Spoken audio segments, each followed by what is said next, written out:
Harlequin Audio is proud to bring you Episode 5 of Tough Justice, an FBI thriller in 8 parts, by Carla Cassidy, Tyler Anne Snell, Ericson and Gail Barrett.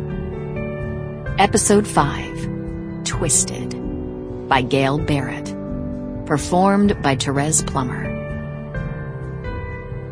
The number you've dialed is out of service. These words are the stuff of nightmares for Lara Grant. Lara has no idea if the family, the baby, is dead or alive. Things are spiraling out of control faster than she ever imagined.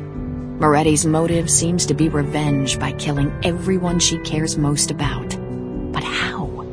Is he using the prison sewer as a communication line? One of their leads must lead somewhere soon.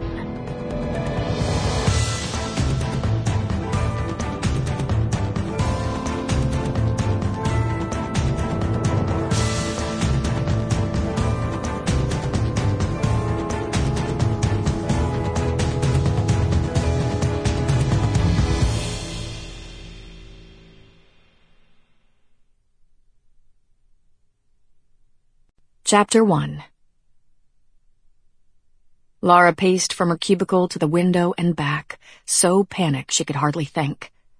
She'd phoned the safe house dozens of times since the previous night, and always with the same result, that high-pitched tone followed by an ominous recording. The number was no longer in service. The line had been disconnected. But why? Had Moretti finally found the Minnow family? Had she inadvertently led him to them or done something to tip him off? She stopped, her nerves almost at the breaking point, unable to get that awful image out of her head. That red target on the baby's photo. What if they were dead? Calling on all her strength, she battled to compose herself, anger fueling her determination to think this through. Victoria was checking on the family and had promised to let her know the instant she had any news. And right now, that was the only thing she could do. No matter how she felt, no matter how desperately she wanted to mount a manhunt to find the Minnows, she had to sit tight and bide her time. Keeping their existence a secret was the only way to keep them safe. Assuming they were still alive.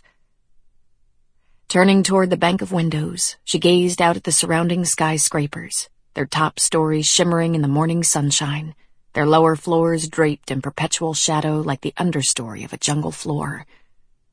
But everywhere she looked, she kept seeing Cass's ashen face and the knife sticking out of her leg. She hated feeling so out of control. She felt manipulated, trapped like a rat in an impossible maze, chasing down lead after lead to no avail. The note attached to the knife, the kidnapper's rattle, that painting in the sewer, the mysterious blonde guy in the black SUV. None of it led anywhere except to frustrating dead ends. And this continual apprehension, this constant fear that another crisis was about to erupt, had her so on edge she wanted to scream. But that was Moretti's goal. He wanted to keep her off balance, to prove to her that he was in charge, even from prison. And damn if he wasn't winning. While he sat there, issuing orders, her life was falling apart. Unable to stand it, she pivoted on her heel and strode down the carpeted hallway to the elevator to go upstairs. Reaching her destination, she rapped on the psychiatrist's door. "Come in," Dr. Oliviero called. Not giving herself time to reconsider, she opened the door. She hesitated on the threshold, taking in the sunlight streaming into the room, the potted plants that added a touch of nature to the urban decor. Next to the windows were some armchairs upholstered in soothing shades of aqua and gray. Dr. Oliviero was seated at his desk. He looked up as she approached, the dark eyes behind his silver eyeglasses warming into a smile. Sample complete. Ready to continue?